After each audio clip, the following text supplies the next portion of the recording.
Welcome to the Healthcare Provider Happy Hour. This is a safe space where we invite healthcare providers to unapologetically be themselves after the working day. My name is Jennifer George, and each week I will connect you with guests and stories that will help transform your stress to success and fulfillment. Are you with me? Grab your drink of choice and let's chat.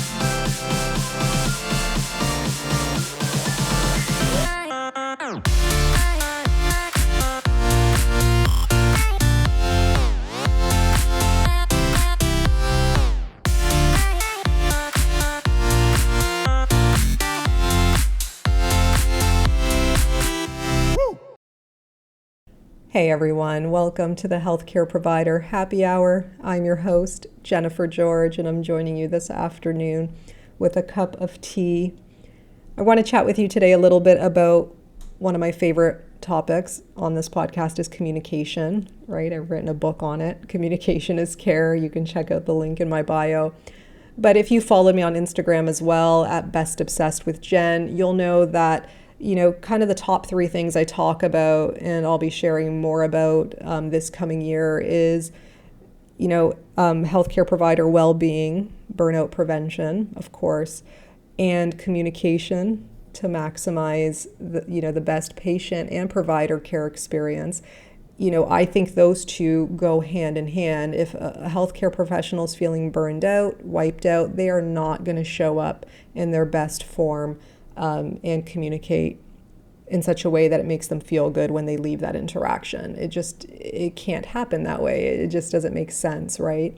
But if you know that you are on the path of feeling more of yourself, becoming more of yourself, feeling less lost, feeling less burnt out, then you will show up in your best form because there's nothing really there blocking you at all. So those are two areas that I'm super passionate about and that I'll continue to share, and I'll be doing teachings about, and whatever else that you want me to share about these ideas, please let me know. Like I said, you can DM me on Instagram at Best Obsessed with Jen and just literally say, I'd like to hear more about this. You've touched on this. Can you elaborate more on that? I would love to hear that kind of information from you because it helps me to navigate this podcast in such a way that it is favored by you and it is helpful to you and valuable to you, which will in turn be of value to your patients down the road. The other thing I like to talk about is empowerment. Taking back your power as a healthcare professional and also helping to motivate and empower patients to do the same. So advocating for that as well. And that is another avenue that you will see. And that to me is a part of communication as well, believe it or not. It's a strategy and it's a way to help others build themselves. And that's really what we're doing in healthcare. If we really take ourselves out of the equation, it's really not about us, right? And that's the one thing I want to talk about when it comes to communication is it's not about us, but rather it's about the person who, we're helping at the time. And if we make it about us and what we know and the consumption of all of that, right, then we're not really showing up. We might be there, we might be physically there, but we're not really showing up in such a way that we are open to helping our patients in the best way we possibly can, or maximizing their results or their access to services, whatever it might be. Okay, so the thing about communication, and a former student of mine made me aware of this recently. I was reading one of her testimonials, and one of the things she said is that, about me showing her about positive communication is that it's not so much about what I'm saying as the provider and what I know, it's more about what my patients are telling me. And if we can just allow ourselves to let go of ourselves during that treatment time, whatever it might be, that assessment time, we really will unlock and open up the potential we have for healing for our patients. It's when we become so consumed by things like the time and funding and things like that, those necessities, but they're not necessities or not necessary at that time to focus on. When those things get in the way, that's really what can make or break a therapeutic rapport but also you getting in the adequate information that you need. Sometimes we think patients are withholding from us, right? And that might be because we are not allowing them the space to open up or the time to open up. It's very common for patients to feel rushed without somebody telling them that, because that is the nature of the healthcare system. We're always talking about how busy we are, right? You look on social media and you see all of these accounts on Instagram and stuff, and it's always about how busy we are, right? But at the end of the day, all you need to know is when you're with that one patient, that the focus is on the one patient, okay? Not on the phone calls that you have to do or the voicemails you got to get back to or the emails you got to get back to. It's on the one patient. And this is not easy. I'm not sharing this because I think it's easy and it's an element I'm in all the time. That's not true. But being aware of it is what really helps me, because I'm aware of when I'm out of it. And when I'm out of it, then it's like, okay, yeah, like snap out of it, Jen, focus. Focus on the moment, everything else will work out. Like I have to tell myself that in my own head sometimes. And that's where we could be missing key information that a patient is giving us, or key elements of the rapport, like, not rushing our patients and truly listening and feeling like and having them feel like they're being heard and understood, and that what they're saying to us has meaning for us in order to help them. Patients can never give us too much information, and they can never give us unnecessary information. All of it matters, and it's up to us to receive it and to receive it fully. And the other thing I want to mention about this is that unless it's an acute emergency, which we all know clinically what those signs are in our own scope of practice, but aside from that, allow yourself the time to build on this, to build on your patient's story and your patient's journey. If you're privileged enough, like I am as a physiotherapist, to see people on an ongoing basis, if you're allowed that privilege, and it really is a privilege, you can follow the story over time. And things will become more clear, even if you don't get it all at once. And that's another thing that allows me to let go of that that fear of running out of time, or that fear of having to work overtime all the time and chart, after hours and on my lunch and all this stuff, right? Now, if I choose to do those things, that is a choice for me, but it's no longer going to become a necessity for me. It's not a part of my description. It's not innate. If I do it, it's because I've chosen to do it.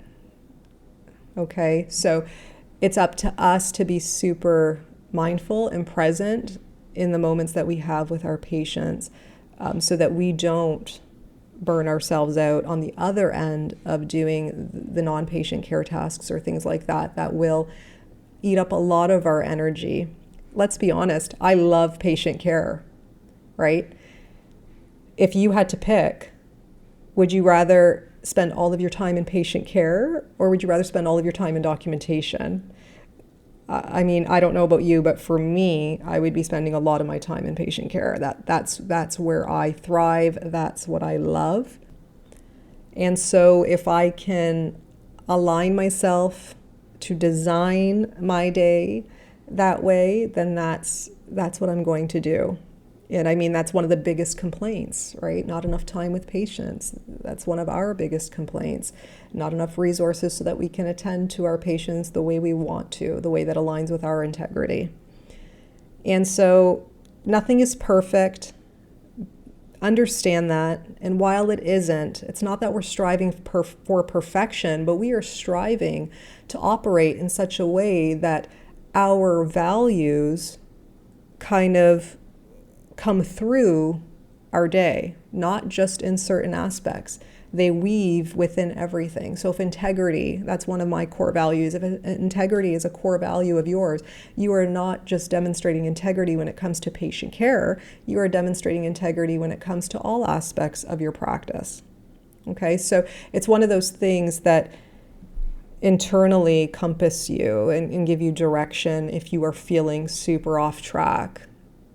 And for me, providing the best care I can is in alignment with my integrity, because that is what I hope to receive down the road if I do need health care in the future. Is I hope that the practitioner who is responsible for my care, let's say, or is a partner in my care, has my best interest at heart.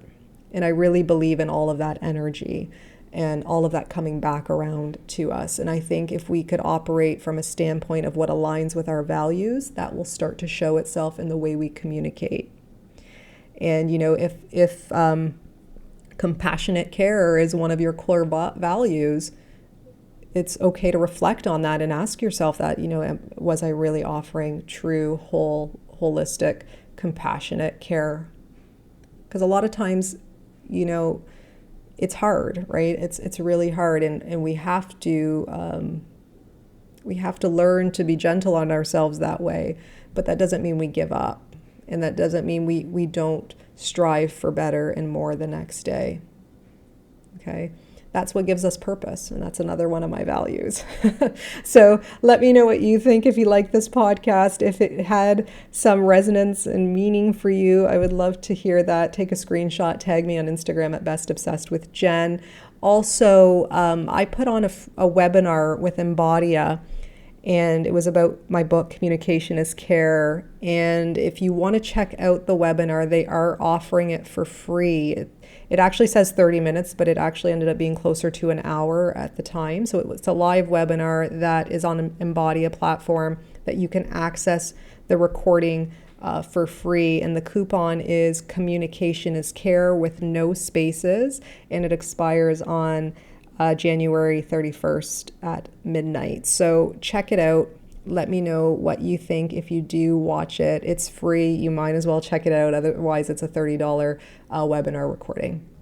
So I'm going to put the link and the information in the podcast notes for you to check out, click on, and let me know your thoughts. And until we chat next time, everyone, please stay safe and happy. So if you guys like this podcast, please subscribe and leave an honest review. Your feedback means everything to me. Your reviews are what moves this podcast forward, and I always appreciate receiving them. If you want to get a hold of me directly, reach out to me on social media. My handles are in the show notes, and you can always subscribe to my weekly newsletters at jennifergeorge.co so that we can stay connected. So until next time, thank you guys so much again for your ongoing support.